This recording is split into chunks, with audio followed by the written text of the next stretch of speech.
बाबा जाटव जाति से हैं और जाटव जाति के अंदर जय भीम को लेकर बौद्धिस्ट बनने की होड़ है, मतलब वो अपने बुद्ध की ओर चल दिए हैं। तो जाटव जाति को का जो ये बाबा है वो जाटव जाति को रोक के रखना चाहती है। सरकार भी जानती है, सरकार बेवकूफ़ नहीं है, सरकार जानती है कि ये जाटव समाज का बाबा हमारा काम कर रहा है। ये जाटव जो निकल रहे थे, जो बाबा साहब को पढ़ रहे थे, जो बाबा साहब को पढ़ रहे थे, असली बाबा को समझ रहे थे, जान रहे थे, तो असली बाबा की तरफ ना चले जाएं। तो ये पाखंडवाद में इस बाबा के चक्कर में रहेंगे, भोले बाबा के। तो एक जाटव कम्युनिटी जो लड़ रही थी हर मुद्दे पर, हर सरकार से टक्कर ले रही थी, अंधविश्वास के खिलाफ खुलकर बोल रही थी, ये रुक जाएगी, ये यही ठहर जाएगी। तो ये सरकार बहुत तेज़ है, चालाक है। आखिर बाबा किसी भी जाति के हों, किसी भी धर्म के हों, जब वो पाखंड फैलाते हैं तो मानवता के लिए, भाईचारे के लिए, इंसानियत के लिए सबसे बड़ा खतरा है। जिस दिन ये जनता रोजगार के लिए, स्वास्थ्य के लिए, अपने बच्चों की शिक्षा के लिए, अपने जीवन को ऊंचा स्तर बढ़ाने के लिए मांग करने लगेगी, उस दिन बाबाओं की जरूरत नहीं पड़ेगी। आपको बाबा साहब जो असली बाबा हैं वही आपका उद्धार करेंगे।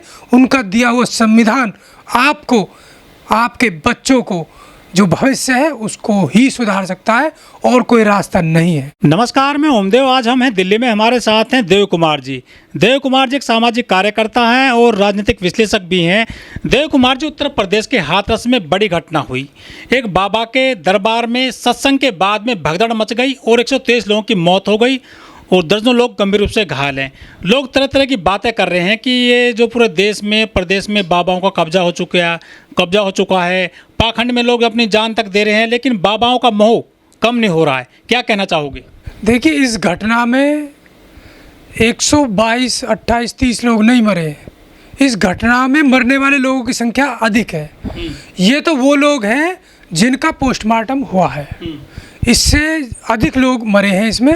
और दुर्भाग्य की बात यह है कि इस घटना में महिलाओं की संख्या अधिक है, क्योंकि महिलाएं पाखंडवाद, अंधविश्वास को ज़्यादा परोसती हैं, वो ज़्यादा उसमें घुसी हुई हैं। उसी पर लेकर बाबा और ये तमाम देश में जो बाबा हैं, जो अंधविश्वास पाखंडी हैं, वो महिलाओं को टारगेट करते हैं। महिलाएं कम पढ़ी लिखी होती हैं और इनका शोषण वो हर स्तर से करते हैं। तो ये दुर्भाग्य है। हम सरकार से भी मांग करते हैं कि सरकार अंधविश्वास, पाखंडवाद उन्मूलन कानून लेकर आए। इस देश में अंधविश्वास को बिल्कुल जड़ से ख़त्म कर दिया जाना चाहिए। यहाँ पर विज्ञानवाद को बढ़ावा मिलना चाहिए। युवा, बच्चे, बेटियाँ, छोटे छोटे बच्चे भी अंधविश्वास की चपेट में लगातार आ रहे हैं। लेकिन देव कुमार जी, एक सवाल ये भी उठता है कि हमारे देश में इन बाबा के दरबारों में या मंदिरों की लाइनों में जो भगदड़ मचती है, चाहे वैष्णो देवी हो, चाहे और दूसरे मंदिरों हमारे देश में, चाहे मध्य प्रदेश हो, उत्तर प्रदेश हो, उड़ीसा हो। अभी रथ खींचने के दौरान भी जो उड़ीसा में घटना हो गई, वहाँ एक व्यक्ति की मृत्यु हो गई है। तो ये जो ऐसी घटनाएं होती रहती हैं, सैकड़ों लोगों की मृत्यु हो जाती है, दर्जनों लोगों की मृत्यु हो जाती है इन धार्मिक कार्यक्रमों में, बाबाओं के यहाँ पर। उसके बावजूद ऐसी घटनाओं पर कोई रोक नहीं लग रही है, सरकार को कदम नहीं उठा रही है। ये लोग कब तक मरते रहेंगे बाबाओं के दरबारों में से? देखिए, बाबाओं की दुकान चल रही है तो बाबा क्यों रुकेंगे? बड़े बड़े बाबाओं से प्रेरित होकर छोटे छोटे बाबा आए दिन पाखंड फैलाते हैं, नए नए तरीके अपनाते हैं। एक पंखा पे लटकता है बाबा, कोई महिला दारू पीती है, कोई एक हथौड़ी मार रहे हैं, हथौड़ी मारता है, कोई पेट में घूंसा मारता है, कोई लात मारता है, जलेबी बाबा, कोई जलेबी बाबा है, कोई अलग अलग तरह के बाबा हैं। तो इनके धीरे धीरे छोटा छोटा अपना क्षेत्र पकड़कर एक बड़ी महिलाओं को, पुरुषों को गैदरिंग इकट्ठा करते हैं। फिर जब इनका प्रचार हो जाता है तो ये बड़े एक उद्योग धंधा जैसा खड़ा कर लेते हैं, एक साम्राज्य। बाबा भी हैं, बागेश्वर बाबा, आप देखेंगे बागेश्वर बाबा के टेंट में, तंबू में भी चोरी हुई, वो चोरी नहीं रोक पाया बाबा। लगातार ये घटनाएं हो रही हैं।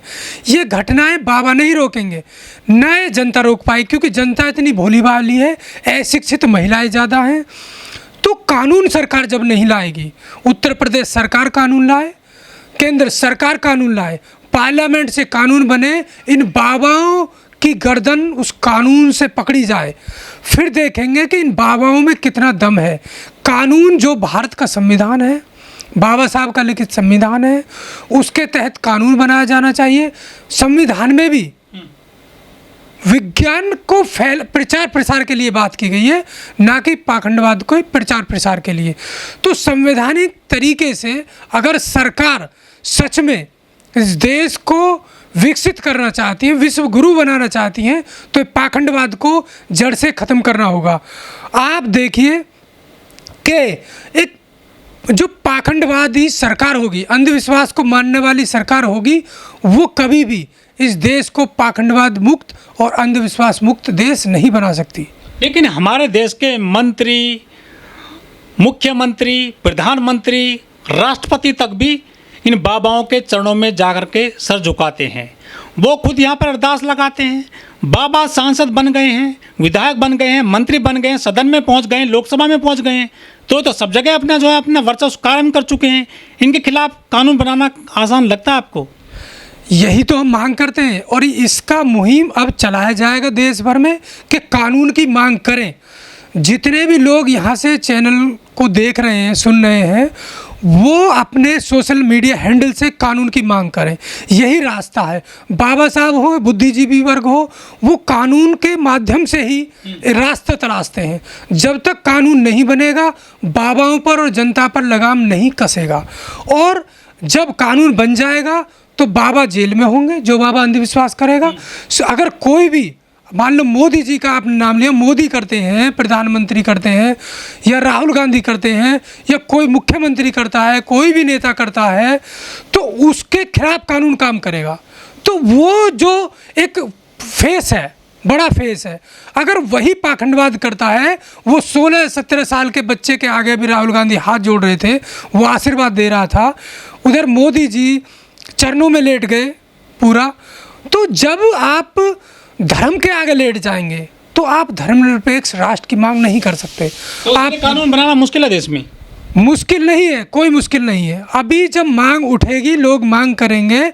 महाराष्ट्र सरकार में कानून बना, आपको याद होगा, महाराष्ट्र सरकार में कानून बना, और उसी कानून के दम पर वहाँ के जो मानव, क्या नाम है, मानव नाम है शायद उनका, तो वो जब धीरेन्द्र शास्त्री महाराष्ट्र जाने वाले थे नागपुर में अपना प्रोग्राम करने के लिए, तो उन्होंने केस फाइल कर दिया, पुलिस में कंप्लेंट की, तो धीरेन्द्र शास्त्री को उल्टे पैर वापस आना पड़ा। तो ये कानून की ताकत है।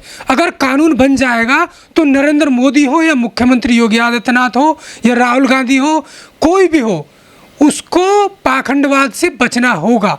क्योंकि अभी तो नेताओं को भी पाखंडवाद, विज्ञानवाद और धर्म की परिभाषा नहीं पता है। इनको धर्म क्या है वो भी नहीं पता है, तो ये धर्म को ही पाखंडवाद समझ बैठे हैं। तो ये डिफाइन हो जाएगा कि पाखंडवाद क्या है और धर्म क्या है। धर्म संविधान भी कहता है, अनुच्छेद 25 से 28 तक, कि आपकी धर्म की स्वतंत्रता है, आपको अधिकार है। लेकिन पाखंडवाद की पैरवी तो संविधान भी नहीं करता। तो अभी नेता भी नहीं जानते हैं, लोग भी नहीं जानते हैं कि पाखंडवाद क्या है और धर्म क्या है। लेकिन जो हमारे देश के नेता हैं, मंत्री हैं, वो तो खुद इनके यहाँ जाते हैं कि हमें आप वोट दिलवाइए, बड़ा वोट दिलवाते हैं ये बाबा जनता से। वही तो मैं कह रहा हूँ, ये वोट बैंक जो जनता को मूर्ख, पूरे 5 साल 10 साल 15 साल मूर्ख बनाकर वो वोट इकट्ठा किया जाता है। एक तो आप देखेंगे बाबा वोट बैंक है, बाबा वोट बैंक है, बाबा वोट बैंक है, बाबा व्यापारी है, बाबा एक कहते हैं कि पूरा का पूरा आपराधिक काम करता है। आप बाबा का जहाँ गढ़ होता है, आश्रम होते हैं, आप देखिए बाबा लॉकेट बनाता है, बाबा स्टैचू बेचता है, बाबा टी शर्ट बेचता है, बाबा लुंगी बेचता है, बाबा के नाम पर तस्वीरें, बाबा नारियल बेचता है, बाबा तस्वीर बेचता है, पीछे बाबा के चढ़ाए जाते हैं और वहीं से इकट्ठा कर कर उस दुकान पर बाबा की कॉर्पोरेट हो गए हैं बाबा, रखे जाते हैं। फिर वो कंटिन्यू प्रोसेस चली रहती है, रिसाइकल। आप देखिए, अगर बाबाओं में ताकत है, शक्ति है, इनके पूरे ब्रह्मांड को नचा देते हैं, ये अवतार हैं, अलग अलग तरह की बात रखी जाती हैं, तो ये बाबा जेल में है आज। तो बाबा जेल में क्यों है? राम रहीम को पैरोल पर, वो कई बार पैरोल पर आए हरियाणा में, जब हरियाणा में चुनाव हुए लोकसभा के, उससे पहले आए। तो सरकार ढील देती है ना, सरकार मौका देती है बाहर निकलने के लिए बाबाओं को। बाबाओं से डील करी जाती है। बाबा बनता है तो जमीन इकट्ठी करता है, कब जाता है और पूरा साम्राज्य बना लेता है कॉरपोरेट एक जैसा। बाबा ने विदेश में पूरा देश ही बना लिया है, कैलासा। हाँ देखिए, वो सनातन एक देश की मांग कर रहा है, तो फिर बात उठी कि यहाँ से जितने सनातनी हैं उस देश में चले जाओ भैया। यहाँ तो अम्बेडकरवादी रहते हैं, जय भीम वाले रहते हैं, पारसी रहते हैं, बौद्धिस्ट रहते हैं, जैनी रहते हैं, मुस्लिम रहते हैं, सभी धर्म पंथों के लोग रहते हैं। अगर प्योर सनातनी की बात है तो उसी आइलैंड पे चले जाइए जो बाबा ने बनाया। पुलिस और सरकार का प्रोटेक्शन होता है। अभी 6 अधिकारियों को निलंबित किया गया है। 128 पेज की चार्जशीट में जो बयान दर्ज किए हैं अन्य अन्य लोगों के, 128 लोगों के, उसमें बाबा का जिक्र भी नहीं है, नाम भी नहीं है। अब आप कहिए कि बाबा दोबारा पाखंडवाद नहीं फैलाएंगे? क्या बाबा दोबारा ऐसी घटना का अंजाम नहीं हो सकती? हो सकती है, चांस है। 1991 से ये सिपाही थे LIU में, तो वहाँ से सस्पेंड हुए महिला के केस पर। सस्पेंड होने के बाद ये बाबा बने और सभी बाबाओं की जो हिस्ट्री है वो इसी पर बेस है। वो या तो घर से लात मार के भगा दिए जाते हैं, किसी महिला बेटी को छेड़ते हैं, फिर वो महिलाओं को समझते हैं, उनकी साइकोलॉजी, वो महिलाओं को जानते हैं कि कैसे इसको मूर्ख बनाया जा सकता है। तो महिला को एक बड़े तादाद में इकट्ठा करते हैं। 4 महिलाएं अपनी करते हैं। एक वीडियो जारी हुआ था जिसमें धीरेन्द्र शास्त्री और ठाकुर दोनों बैठे थे और एक को ट्रेंड कर रहे थे कि कल को तुम्हें कैसे बोलना है। तो वो ऐसे ही पीछे तैयार करते हैं।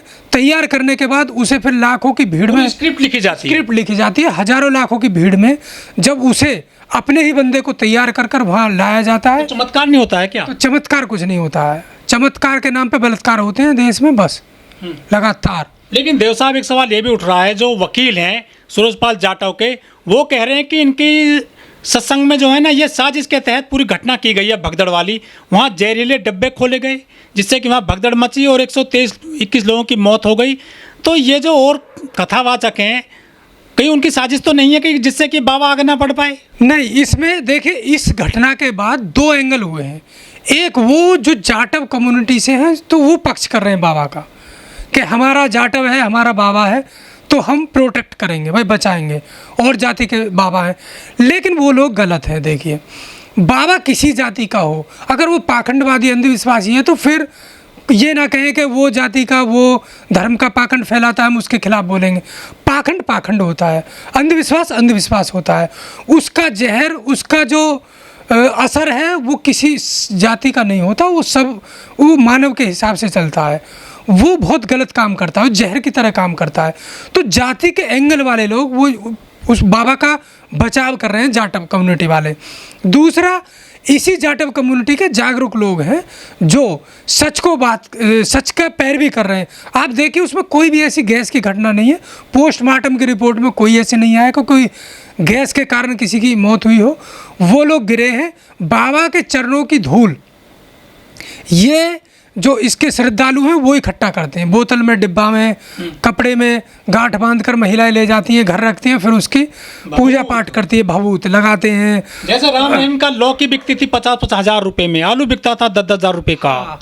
ऐसे ही ये सिस्टम है। तो चरणों की धूल कोई करने भागे जब बाबा के चरण पड़े, तो उस भगदड़ में लोग संयम तो खो देते हैं। लाखों लोग थे कि पहले मैं, हाँ, अंधभक्ति है, पहले मैं लूँगा, पहले मेरे हाथ धूल पड़ जाए, उसकी धूल आ जाए। कि बाबा बचा क्यों नहीं पाया अपने भक्तों को? भाई बचाएगा तो जब कुछ होगा। जब अंधविश्वास का खेल है, पूरे पाखंडवाद का खेल है, तो इसमें बाबा कुछ नहीं बचा सकता। विश्वगुरु बनेगा भारत, क्या लग रहा है? भारत विश्वगुरु ऐसा कभी नहीं बनेगा। जब यहाँ के मोदी जी या यहाँ के कोई भी प्रतिनिधि नेता, राष्ट्रपति हो, प्रधानमंत्री हो, गवर्नर हो, स्पीकर हो, कोई भी, जब वो विदेश में जाते हैं, एक डेवलप कंट्री में जाते हैं जहाँ साइंस से वो देश चलता है, तर्क से चलता है, विज्ञान से चलता है, तो ये बुद्ध का देश बताते हैं कि हम बुद्ध के देश से आए। और जहाँ बुद्ध पाखंडवाद और अंधविश्वास का कटाक्ष करता हो, उसको ख़त्म करता हो, उसको नकारता हो, तो वहाँ ये आकर तुरंत भारत में आकर फिर पाखंडवाद की पैरवी करते हो, बाबा के चरणों में लेट जाते हो, बुद्ध को वहीं छोड़ आते हो, सिर्फ बुद्ध को सातिर तरीके से विदेश से चंदा लेने के लिए, विदेशियों से, डेवलप कंट्रियों से मदद लेने के लिए वहाँ बुद्ध का नाम लेते हैं और यहाँ ये फिर आकर पाखंडी हो जाते हैं।